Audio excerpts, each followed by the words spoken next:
ሰላም ሰላም፣ ጤና ይስጥልን ውድ የጋት ሚዲያ ቤተሰቦች እንደያላችሁበት ሀገር የሰዓት አቆጣጠር እንደምን አላችሁ? እንደምን ቆያችሁ? ኢትዮጵያ ውስጥ ናችሁ ይህን ፕሮግራም ለምትከታተሉ ውድ ቤተሰቦቼ እንደምን ዋላችሁ ማለት ፈልጋለሁ። ለተሁድ መጋቢት 20 2018 በኢትዮጵያ ዘመን አቆጣጠር ማርች 29 2026 በጎርጎሳውያን የዘመን አቆጣጠር እንደ ቀደም ተከተል የለተሁድ የጋት የውሎ አጫጭር መረጃዎች ከዚህ እንደሚከተለው ወደ እናንተ ይደርሳሉ። ላይክ አድርጉ፣ ሼር አድርጉ፣ ሀሳብ አስተያየታችሁን አካፍሉ ኮሜንት ቦክስ ላይ። የጋት ሚዲያ ሜምበር ሁኑ። ጋት ሚዲያን በሱፐር ቻት በሱፐር ታንክስ ደግፉ። እየደገፋችሁም ስለሆነ እጅግ የከበረ ምስጋና ይድረሳችሁ። አራት አጫጭር መረጃዎች ወደ እናንተ አደርሳለሁ። የመጀመሪያው እንግዲህ በፊት ለፊት በተጻፈ ወይንም ለህዝቡ የሚነገር በዋነኝነት ለአማራው ህዝብ የሚነገር የአማራ ህዝብ ህገ መንግስቱ ላይ ስላልተወከለ እና የአማራ ህዝብን ያገለለ ህገ መንግስት ስለተጻፈ ያው በህገ መንግስቱ ውስጥ የሚገባ ነው። ሁለተኛ ትርክትን በተመለከተ የተንሸዋረረ የአማራ ህዝብን ያገለለ እንደ ጨፍጫፊ፣ እንደ ጨቋኝ፣ እንደ ጨፍላቂ የተቆጠረ ወይም የሚያሳይ አማራን እንዲህ አይነት ትርክት በመጻፉ። ሁለት ሶስተኛ በሌሎች የኢትዮጵያ የሀገሪቱ ክፍሎች የአማራ ህዝብ ኢትዮጵያ ስትሰራ አብሮ በመውጣቱም በመውረዱም የታሪክ ባለቤት ቢሆንም በሌሎች ክልሎች ላይ አማራ በሚል ካለው ክልሎች ተንቀሳቅሶ ነግዶ ሰርቶ የትኛውንም ስራ አቅምና ችሎታው በፈቀደው መልኩ እንዲሰራ አልሆነም። እየተገደለ ነው፣ እየተፈናቀለ ነው። የሀብት የንብረት የመሬት ባለቤት መሆን አልቻለም። ልቀጥል ጥያቄዎቹን። እነዚህ ጥያቄዎቹ ግን ስህተት ናቸው ወይንም ውድቅ ናቸው እያልኩ አይደለም። እውነት ነው። ጥያቄዎቹ በሚዛናቸው መታየት ያለበት። እነዚህ ጥያቄዎች ደግሞ ለምሳሌ ከህገ መንግስቱ አኳያ የሚነሱ፣ ከትርክት አኳያ የሚነሱ፣ ከአስተዳደር አኳያ የሚነሱ፣ ከማንነትና ወሰን የሚነሱ ቲፒኤልኤፍን በተመለከተ አይደል ሲባል የነበረው። ለምሳሌ እናቀነቅናለን የፋኖ ደጋፊ ነን የሚሉ ኃይሎች ምንድን ነበር የሚሉት? ከኦነግና ከህዋት ጋር ቁጭ ብለን አንመክርም ነበራል ሲባል የነበረው። ይሄ ቀይ መስመር ነው። ከዛስ የፕሪቶሪያ ስምምነት የህዋትን ህልውና ያስቀጠለ ነው። ወልቃይት ተላልፎ ሊሰጥ ነው። ራያ ተላልፎ ሊሰጥ ነው። ህዋት ወደ ማዕከላዊ መንግስቱ ሊመጣ ነው። አሻጥር ነው ወዘተረፈ ነው ሲባል የነበረው። ይህንን ያሉ ኃይሎች ይሄ ፊት ለፊት ማስኩ ነው። በውስጥ ግን ራሳቸው የሻቢያ ወኪሎች ናቸው። ኦነግ ላይ የነበሩት ሻቢያ ኤርትራ የነበሩ ናቸው። ዛሬ አፋብን፣ አፋሃድ፣ አፋጎ ወዘተረፈ የአገር ስም እየሰጡ እንደ ሁኔታው የሚያታልሉት የሚያጭበረብሩት በሙሉ የሻቢያ ተላላኪ የነበሩ ናቸው። በመንግስታዊ መዋቅር ውስጥም የነበረው ጥገኛው ራሱ ህገ መንግስቱ የነበረው የአብዮታዊ ዲሞክራሲ አስተሳሰብ ሄዶ የችግሮች መውጫ ሆኖ አብዮታዊ ዲሞክራሲ እስኪያገኙ ድረስ እናሰርጻለን፣ ኢንዶክትሪኔት እናደርጋለን የሚለው አንዱ የአብዮታዊ ዲሞክራሲ በዛ የተለከፉ ሁሉ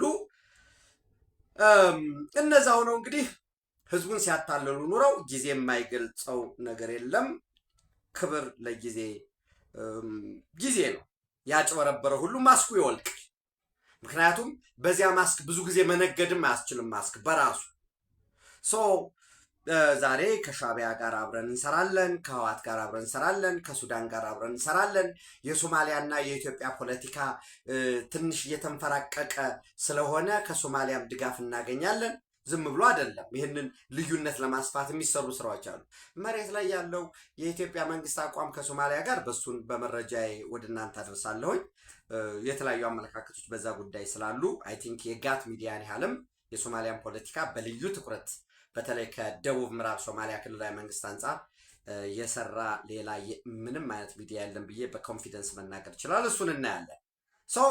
ወለጋ አካባቢ ይህንን አማራው እየተፈናቀለ ስለሆነ እየተገደለ ስለሆነ ችግር እየደረሰበት በመሆኑ ይህንን ችግር ለመፍታት ተቋቋመ የተባለው የአማራ ፋኖ በወለጋ አሁን እዚህ ጋር ይመጣል።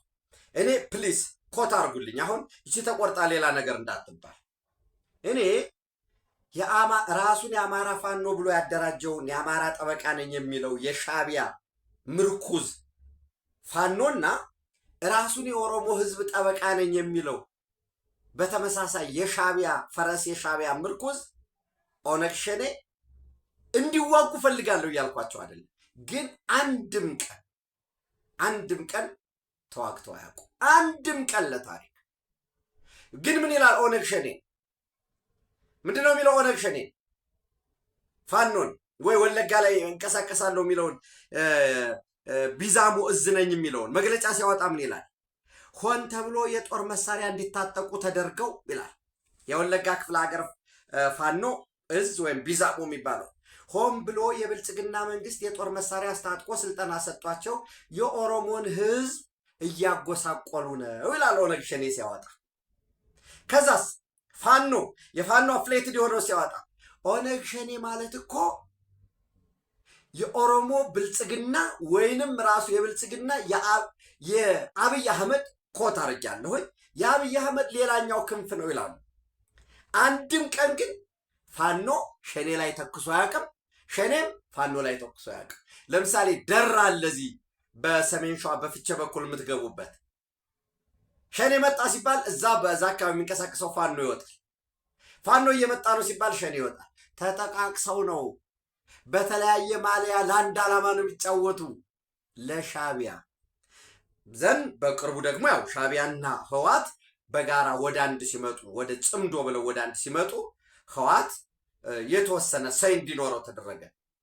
ነገር ግን ዋና የሚያዝዝ እዚህ ግቡ ይሄንን አድርጉ የሚል የጽምዶ የሚባለው የጽምዶ ትብብር ይሄ ጀነራል ፍስሐ ኪዳን ወይም ፍስሐ ማንጁስ የሚያዘው ጽምዶ መምሪያ ከሃሊባይ የሚባለው የሻቢያ ወይም የሻቢያ ጀነራል ጋር ሆኖ ከነሱ ጋር ሆኖ ነው በጋራ ይሄኛው ከዚህ ይውጣና ይሄን ያህል ፋኖ ከዚህ ወደዚህ ይነሳ። ለምሳሌ ሸረሪና ወደ አርሚ ሰባ ይሄድ፣ ከዚህ ይውጣና ደግሞ ወደዚህ ወደ ጠገድ ሄዱ፣ ወደ ጠለምት ሄዱ ወዘተረፈ የሚለውን የሚመራው ይሄ ሃሊባይ የሚባለው ነው። የቅጽል ስሙ ነው ሃሊባይ።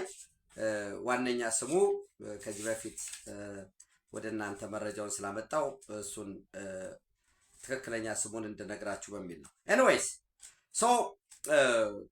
ያ ለመረጃ ያህል ስሙ ቢኖረን አይከፋም።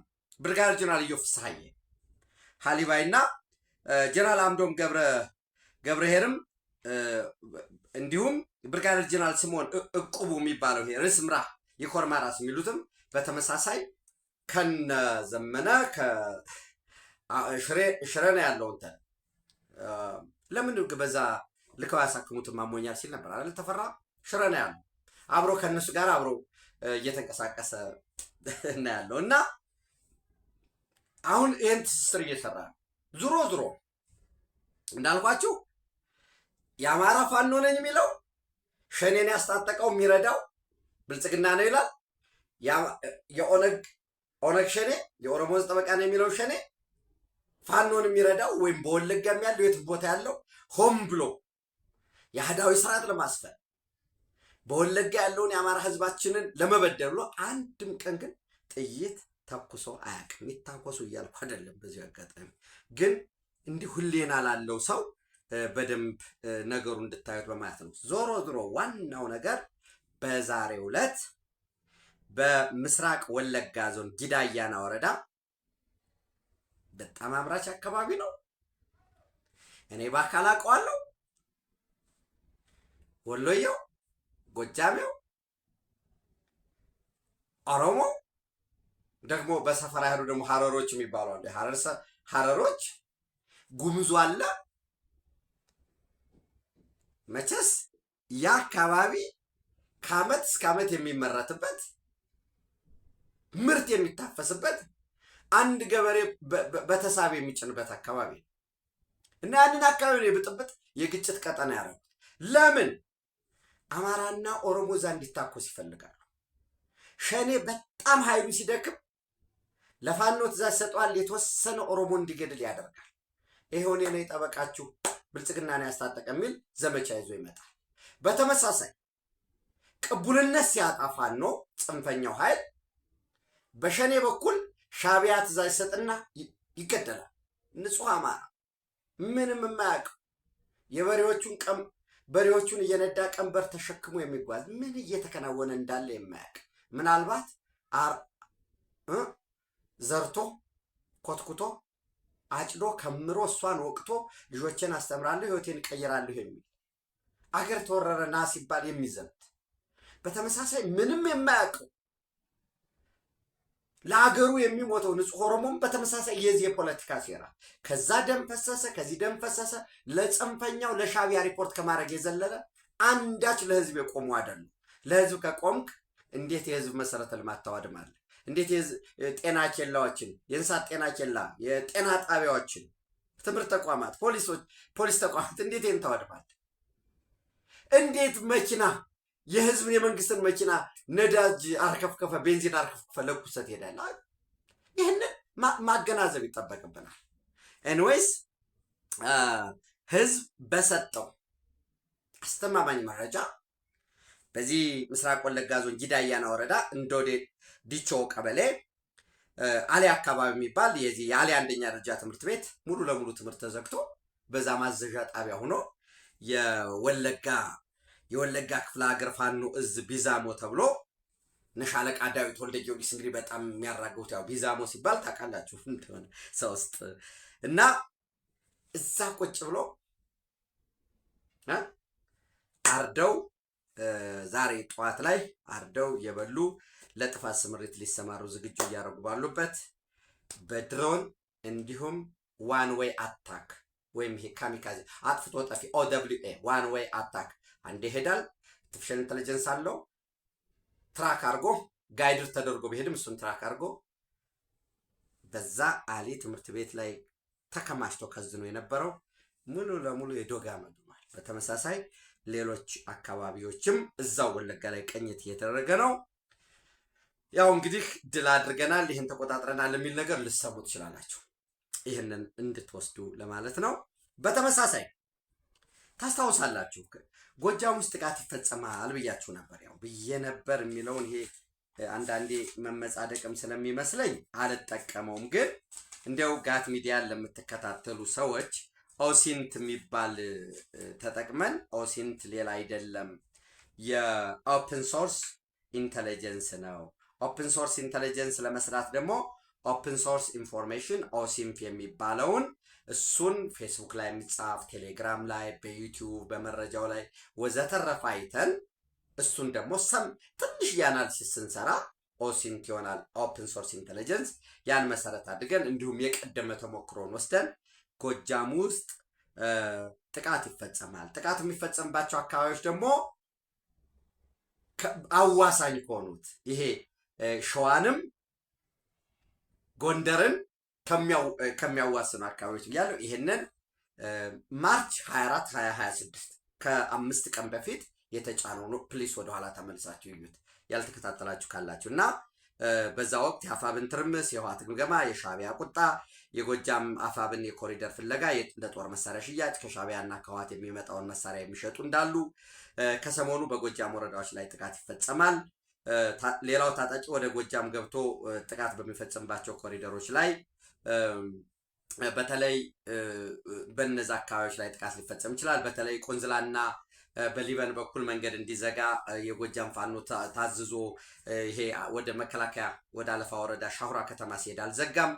ጎጃም እየተዋጋ አይደለም፣ ወሬ ብቻ ነው፣ ሚዲያ ላይ ነው ዘተረፈ የሚል ዘመቻ ሲኖር የሚዋጋው ለሻዕቢያና ለዚህ ለቀለም ቆራጩ ስለሆነ ጥቃት ይፈጸማል ብያችሁ ነበረ። ዝሮ እንግዲህ ቆይ ላይ ጥቃት ለመፈጸም ሞከሩ። የቀደመ ትንተና ስለነበረ እንዲገቡ እንዲከፈቱ ተከፈተላቸው። ወጣ ተባለ፣ ገቡ፣ አልወጡም። በተመሳሳይ በዛሬው ዕለት ምስራቅ ጎጃም ዞን ጎንቻ ሲሶ እነሴ ወረዳ ግንዶይን ከተማን እንቆጣጠራለሁኝ ብሎ መጥቶ ነበረ። እንዳልኳችሁ ጠዋት ላይ በአካባቢው ያለው ጥምር ጦር መከላከያ እና ሚሊሻ ፖሊስ አድማ በተና ወደ ደብረ ወርቅ ተልኳለኝ ብሎ እንዲወጣ ሆነና ወጣ። ወጧል ተብሎ ተነገራቸው። ገቡ፣ አልወጡም። የሆነው ይሄ ነው እንግዲህ። ተቆጣጥረናል ወዘተረፈ የሚል መስማታቸው አይቀርም። ዛሬ ራሱ ህዝቡ መሮታል። አዋበል ወረዳ አንድ የጽንፈኛ ዋነኛ ቀንደኛ አስተኳሽ ከየሰንበት ታዳጊ ከተማ ወደ መኖሪያ ቤቱ መጥቶ የተለያየ ስራዎችን እየሰራ በነበረበት ወቅት ራሱ ቤተሰቦቹ በሰጡት ጥቆማ ነው በነገራችሁ ላይ እርምጃ ተወስዶበታል። እንጠይቅ። ጽንፈኞች የጉምዝ ታጣቂ አለ። ለምሳሌ መተከል ላይ የአማራን ህዝብ አፈናቀለው ተባለ እና ይሄ እንዲሆን ያደረገው የብልጽግና መንግስት ነው ተባለ። ዘመቻ ተከፈተ። ተመልሶ ግን እኔ ማለት ለምን ታረቁ ወዘተረፈ እያልኳቸው አይደለም። ህሊና ያስፈልገናል፣ በደንብ ነው። ግን አሁን ከጉምዝ ታጣቂ ጋራ አብረን ለመስራት ተነጋገሩ ተብሎ ፎቶ ሲነሳ ይህን ቀን ያሳይኸኝ ፈጣሪ እንኳን ይህን አይችልሙት የሚሉ ተከፋይ በደም አጥንት እየተቆጠረ ቅድመ አያቴ የዚህ አካባቢ ነው፣ በዚህ ሲያልፍ ነው እንዲህ ነው የተባለ ግን ጎጃሜ ነን ይባላል፣ አማራዎች ነን ይባላል እና ለሻዕቢያ ነው እየሰሩ ያሉት። በዚህ ኃይል ላይ እርምጃ ሲወሰድ ህዝባችን ሰላም ያገኛል፣ ወጥቶ ይገባል። ክረምት እየመጣ ነው፣ ወደ ምርት ተግባሩ ይገባል። ምርጫ ስላለ፣ የሻዕቢያ ስጋት ስላለ፣ የህወሓት ከፍተኛ ስጋት ስላለበት ከቀጠናዊ ከአህጉራዊ ዓለም አቀፋዊ ሁኔታዎች አንጻር በቀጣይ የህዝብ ለህዝብ ግጭት ይጠበቃል። የሃይማኖት ተቋማት ይቃጠላሉ፣ ያቃጥላሉ። እጅግ አሰቃቂ የሆኑ እርምጃዎች ሊወስዱ ይችላሉ። ህዝብና ህዝብን ያጋጫል የሚሉት እና ይህንን እያያችሁ ነው። ምርጫ ቦይኮት አድርጎ ወዘተረፈ የሚሉ ዘመቻዎች እየተደረጉ ነው። በዚህ ረገድ ማረጋገጥ ያስፈልጋል። በነገራችን ላይ አንድ ወዳጄ ደውሎልኝ እንድርታ ማለት መቀሌ ከተማ ዙሪያ ያለው ማለት ነው። የእንድርታ ወረዳ ላይ ሀረና የሚባል አካባቢ የነበረ የደጀና ኬሚካል ፋብሪካ ማሽነሪውን ነቅለው እያጓጓዙት ነው ብሎ መረጃ ሰጠኝ። ወዴት ነው የሚያጓጉዙት ስለው አይታወቅም፣ ምናልባት ወደ ኤርትራ ነው የሚሆነው ወይንስ እንድርታ ከመቀሌ ዙሪያ ነቅለው ወደ አድዋ ነው የሚወስዱት የሚለውን እሱ እየተከታተል ነው ብሎኛል። እንድታጣሩት ብዬ ነው ማለት የማምነው ሰው ነው፣ ግን በምን ቬሪፋይ ላደርገው እችላለሁ። በተመሳሳይ የአርሚ 7 ሸረሪና ላይ ያለው ምን ብያቸዋለሁ ከዚህ በፊት? አንደኛ ስብሰባ ተካሂዷል ብያቸዋለሁኝ። ከሰላ ላይ ምንድን ነበር ብለን የሰራንበት የጽምዶ የጥፋት ስብሰባ በከሰላ ብለን ማርች 23 ማለት ነው። በዛ አወል ሰይድ ማን እንደሆነ ታውቃላችሁ። ሻዕቢያ አክሱም ላይ ጭፍጨፋ ሲፈጽም ከአክሱም ሐውልት ስር ሆኖ የኤርትራን መዝሙር ብሔራዊ መዝሙር የዘመረ አንገታቸውን አስደፋናቸው ያለው ሰው መድረክ መሪ ሆኖ የተገኘበት እንግዲህ መቼስ ወንድሙ እዚያ አበባው አማረ ወልቃይት ጠገዴ ሰቲት ሁመራ የፋኖ መሪ ነኝ ብሎ በዚህ አርማጭሆ አብርሃ ጅራ በበረከት በኩል ተደጋጋሚ ጥቃት በተከዜ ዘብ ላይ የሚፈጽም ነው። ይሄኛው ደግሞ አጥናው አማረ የፋኖ ወኪል ሆኖ ወጥቶ የተናገረበት ከወልቃይት ተብሎ ወጥቶ የተናገረበት የዛ ዓላማው ሌላ አይደለም። አርሚ 7 የተወሰኑ አባላቶቹ እኛ ከሻዕቢያ ጋር ሆነን የምናስገኘው ድል የለም። ከዛም ባለፈ ደግሞ አርኤስኤፍ አድቫንስ እያደረገ ነው። በነገራችን ላይ አንዳንድ ስማቸው ለመጥራት የማይመጥኑ ፐርሰናል ለኔ አይመጥኑ ከስረዋል። ሁለት መንግስት ነን ብለው ነበረ። ሁለት መንግስትነታቸው ቀርቶ አሁን መረጃ ላኩልኝና አንጻፍ የሚሉ ዋቴዎች በ21 እኮ ነው ኦልሬዲ የኩምሩክ በፈረንጆች እንትኑ ልየው በፈረንጆች 23 ነው ኩምሩክ የተያዘችው አርኤስኤፍ የያዘው። ከዛ በኋላ ኩምሩክን ከያዘ በኋላ እንግዲህ ርቀት ከኩምሩክ ወደ 130 ኪሎ ሜትር ርቀት ሂደዋል። ግን በድሮን ጥቃት ተፈጸመ ኢትዮጵያ ድንበር ውስጥ፣ በጀት ጥቃት ተፈጸመ። የሱዳን መከላከያ የአካባቢ በጣም ወሳኝ ስትራቴጂክ ኤሪያ እኮ ነው። የድሮን ጥቃት እኮ ሊፈጸም አይችልም። የአየር ጥቃት እኮ ሊፈጸም አይችልም። ምዕራብ ኢትዮጵያ እኮ ከበረራ ነፃ ነው። አታውቁም እንዴ? ሌላውን እንደውና የኢትዮጵያ አየር መንገድ ወደ ጉባ የሚያደርገው በረራ እኮ ስቲል ኦቶሜትድ ስለሆነ አንዳንድ ጊዜ እኮ ሚስጥር ለመስጠት አሳል ማለት በቃ ድረሱበት እናንተ። ለምሳሌ ኦቶሜትድ ነው፣ የሆነ ትራክ ያደርጋል። ሰው ትራክ የማያደርገው ከሆነ ራሱ ይተኩሳል። እሱ እኮ ቁጥጥር ተደርጎ ነው በረራ የሚደረገው። የታላቁ ኢትዮጵያ ህዳሴ ግድብ ያለበት $1 ቢሊዮን ኢንቨስትመንት ያደረገ የወርቅ ፋብሪካዎች ያሉበት እኮ ነው አካባቢው። ትልልቅ ስትራቴጂክ የጦር መሳሪያዎች ያሉበት እኮ ነው።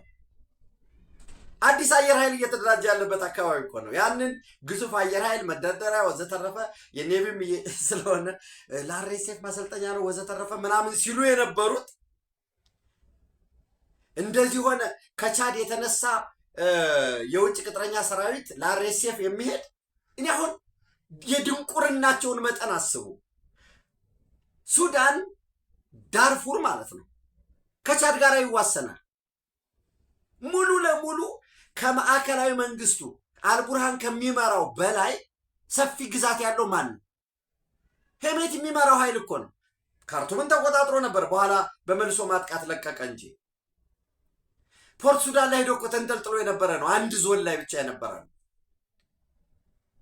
እና ከቻድ የመጣ የሆነ መርሰነሪ ከቻድ ከመጣ ወርዶ እዛው አይገባም። ዳርፉር ድንበር እኮ ነው ያለው ነው የግድ ወደ ኢትዮጵያ አሁን እንዲሁ አንዳንድ ጊዜ ይሆናል ብለን እንኳን ብንወስድ የለም።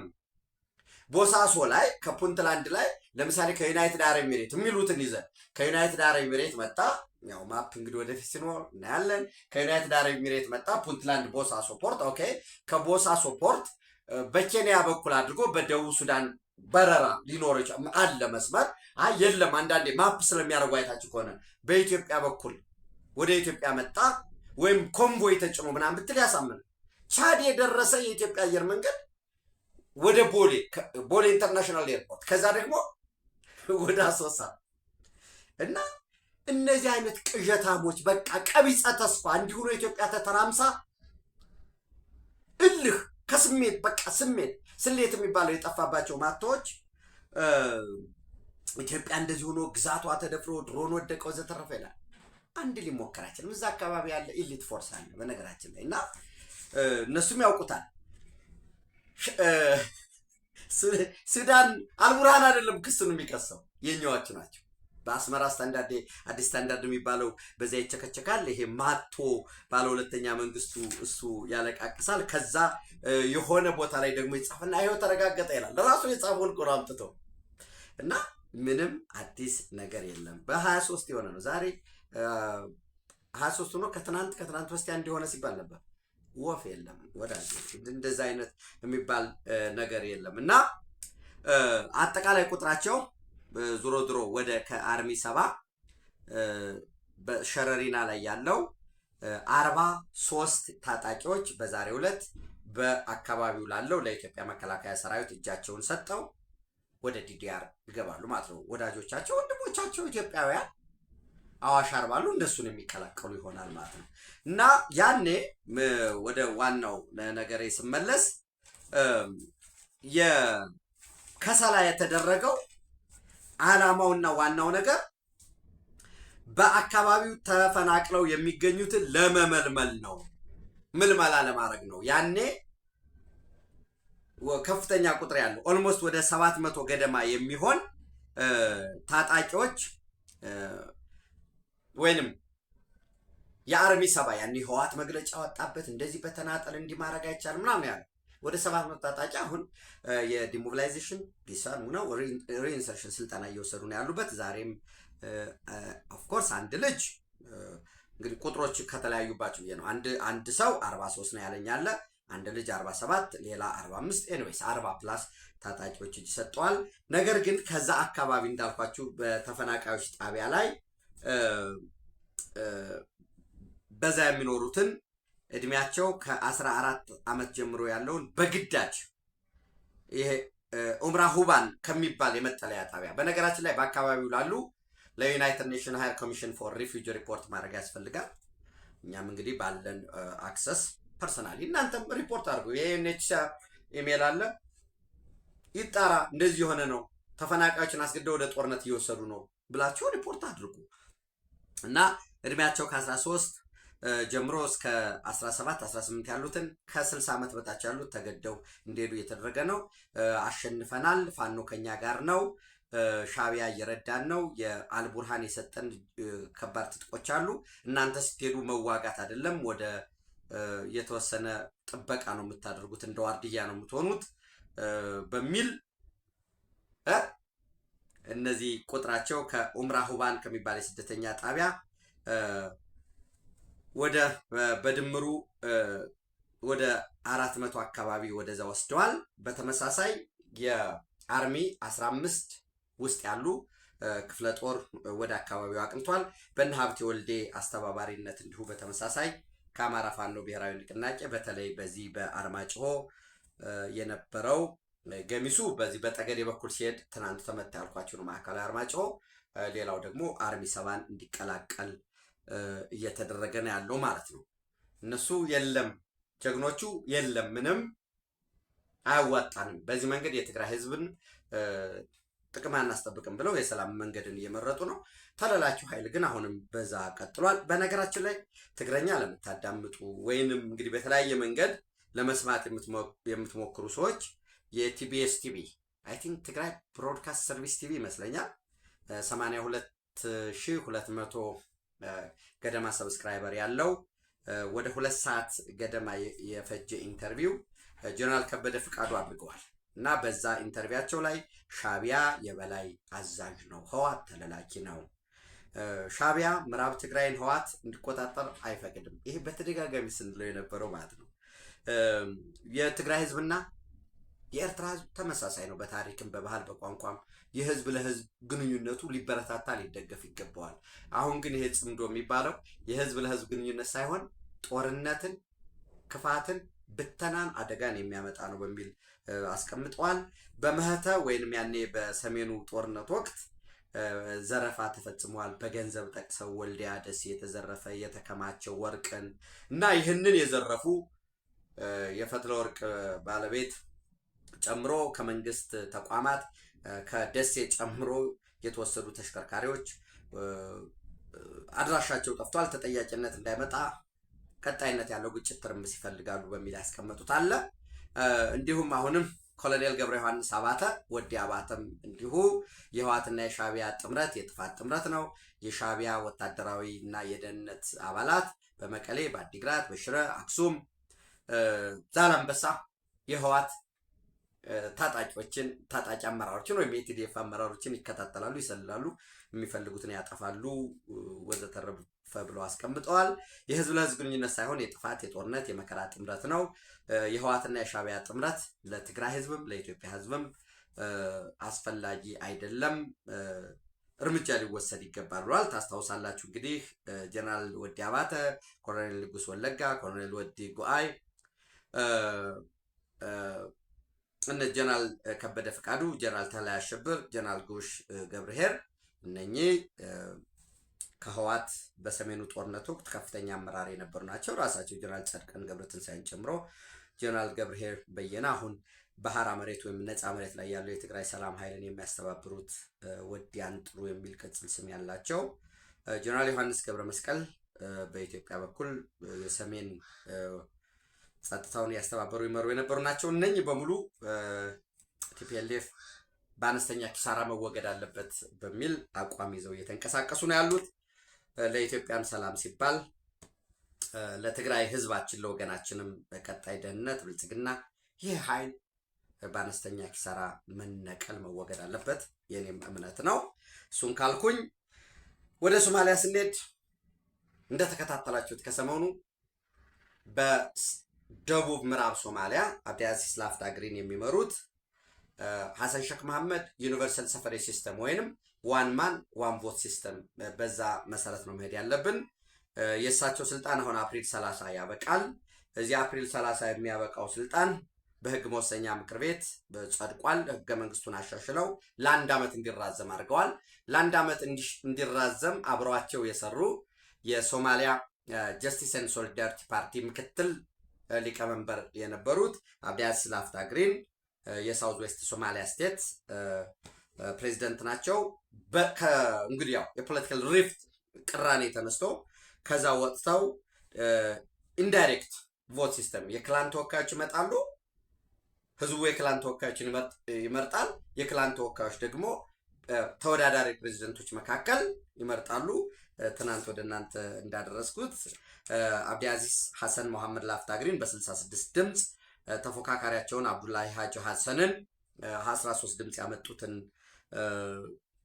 አሸንፈዋል። ፎርማጆ የቀድሞ የሶማሊያ ፕሬዚደንት ሐሰን ሼክ መሐመድ ያሸንፏቸው ማለት ነው።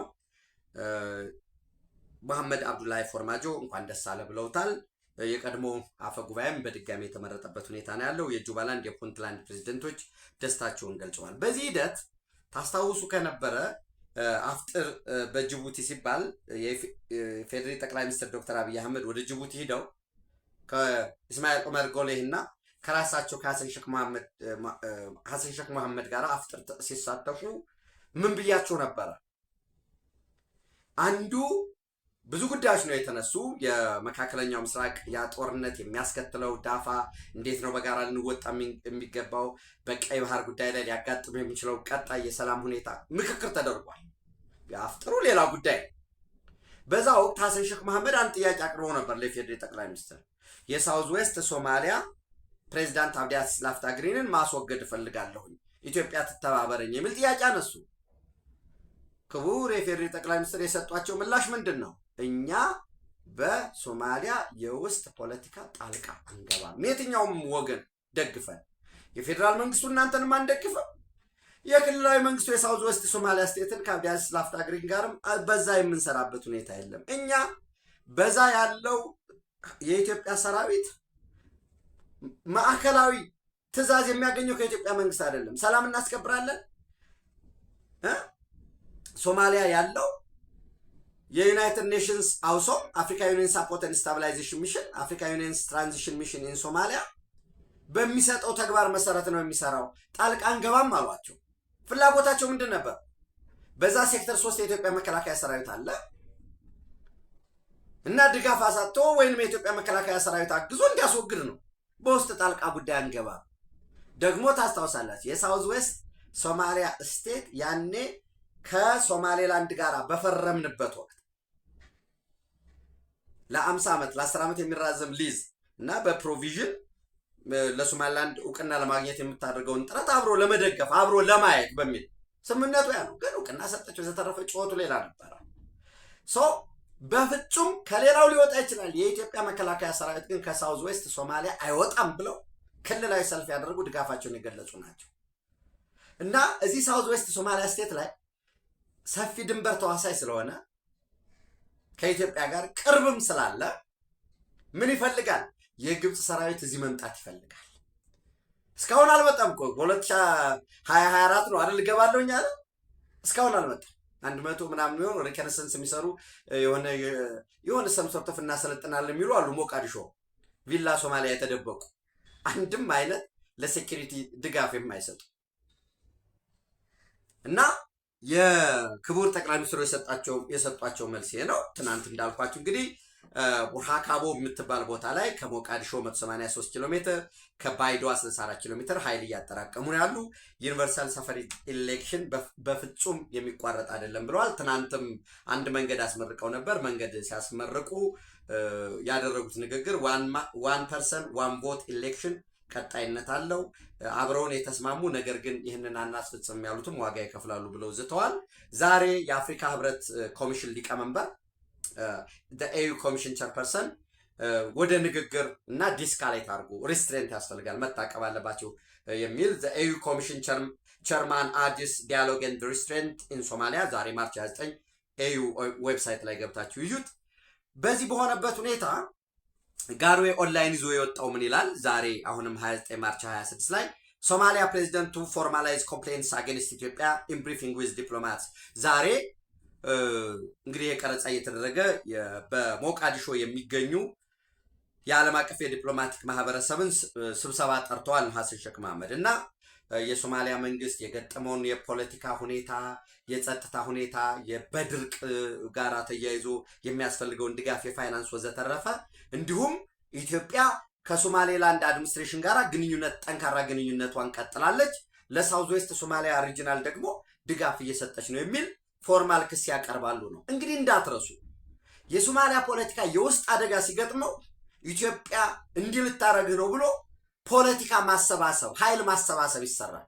የግብፅ ፖለቲካ የውስጥ ችግር ሲገጥመው ኢትዮጵያን ኃይል ልትገድብብህ ነው የሚል አውትሶርስ የማድረግ ኤክስተርናል ሎከስ ኦፍ ኮንትሮል የማድረግ እንጂ የኢትዮጵያ አቋም በግላጭ የታወቀ ነው። ለሳውዝ ዌስት ሶማሊያም አንደግፍም፣ ለፌዴራል መንግስቱም አንደግፍም። በውስጥ ፖለቲካችሁን እናንተ ፍቱት። በውስጥ ፖለቲካ ጣልቃ መግባት ከተጀመረ እኛ ጣልቃ ከገባ እናንተም ነገ ጣልቃ ትገባላችሁ ነው። ከዛ ባለፈ ደግሞ የአውሶም ለምሳሌ የኢትዮጵያ ሰራዊት በዛ ያለው አውሶም ለምሳሌ መመሪያ አውጥቷል በ27 ማርች 2026 ምንድን ነው የሚለው? አፍተር ዊትነሲንግ ዘ ኢንስታቢሊቲ ኢን ዘ ሳውዝ ዌስት ስቴት ኦፍ ሶማሊያ፣ በደቡብ ምዕራብ ሶማሊያ ክልላዊ መንግስት ያለውን ሁኔታ ከገመገምን በኋላ ይላል አፍተር ኦብዘርቪንግ ዘ ኮንፍሊክት ቢትዊን ዘ KGS አድሚኒስትሬሽን ወይም ሳውዝ ዌስት ስቴት ኦፍ ሶማሊያ ማለት ነው and the federal government of Somalia, AUSOM, Africa Union Support and Stabilization Mission in Somalia issues the following directives.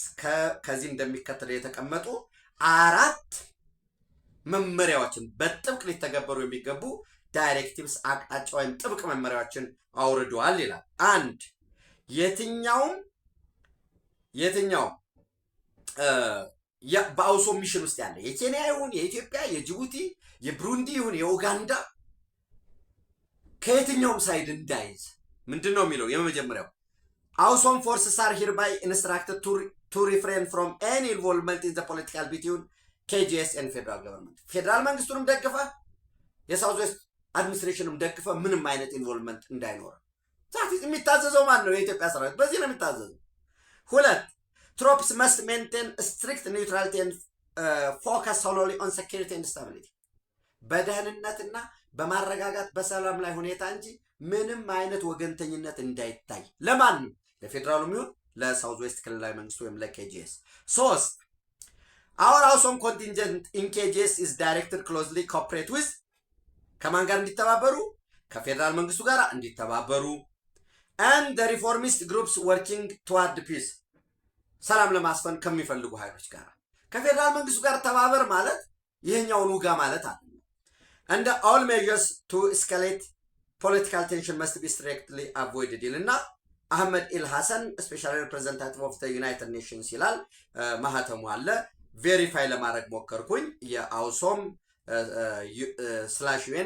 /UN/security 2026/027 የወጣ ደብዳቤ ነው ይሄንን የሚለው።